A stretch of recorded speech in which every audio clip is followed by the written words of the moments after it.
Americans did not want our military invading Afghanistan. We did not want our military to stay in Afghanistan. Many of us hoped our troops would leave Afghanistan. However, the chaotic departure has been one of the most humiliating moments in our nation's history. We were all enraged toward those who had any part or interest in the September 11th, 2001 attacks on our nation. This nation was in agreement that Osama Bin Laden and anyone connected to planning the attacks located in any part of the world must be brought to justice. We wanted all leaders and partakers of any and all terror groups eliminated. The attack on the World Trade Center towers, as well as the other hideous and evil plane attacks that happened that day, are forever etched in our minds. The barbaric torture and beheadings of journalists and other evil crimes against humanity fueled America's passion to do whatever necessary to bring revenge against our attackers. Sadly, the loss of 2,448 troops in Afghanistan over 20 years was not the answer. Also, 3,448 U.S. contractors have been killed. Over 66,000 Afghan military and police have been killed. Over 20,000 of our troops have been wounded. America spent $1 trillion setting up military bases and supposedly training the Afghan army how to fight. Yes, we were angry after September 11th, 2001, but did it justify killing thousands of our men and women? Did it justify the thousands who were wounded and the thousands more who were mentally wounded?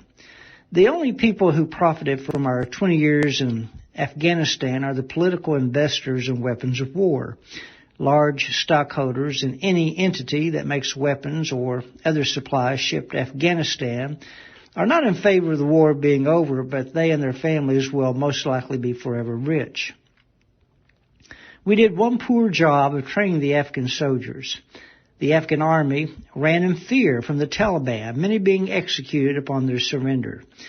20 years of training went down the drain. In several weeks, and billions of dollars in weapons were handed over to them. The city of Kabul was taken over without hardly a shot fired from the Taliban.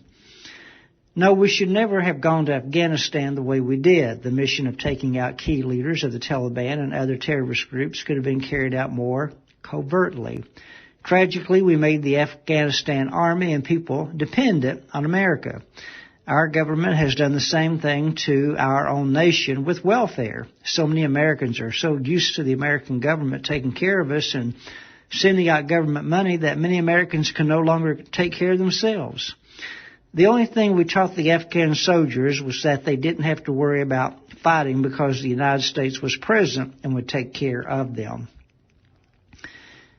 Going there is water under the bridge. We are now forever faced with the tragic way we have left Afghanistan. We crippled them with our money and their dependency on our military. After 20 years, our government leaders finally tired of carrying a crippled nation. Knowing these people cannot swim, we threw them out of the boat to sink or swim while a massive number of great white sharks were watching in the near distance. One thing the Taliban has taught us is that they are very patient.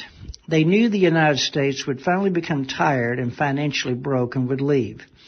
They have spent years organizing, planning, and preparing for this moment, and in a few weeks' time, they totally humiliated America. Many of us never wanted to be there, but we didn't want to leave with the Taliban kicking our butts out the door.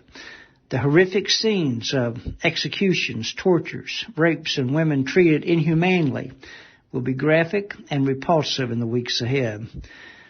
We could have left differently. There could have been a plan. We demonstrated that we spent 20 years and really did not train an army. We did not train or equip the people to care for themselves. We left without any support contingency in place for an obvious, inept military and people. We displayed our ignorance and arrogant denial of the Taliban's preparedness to move forward. As quickly as flipping a light switch, America conveyed to Afghanistan that we no longer give a dang. Will the shame and humiliation of Afghanistan teach our political leaders anything? Or are we too arrogant to care?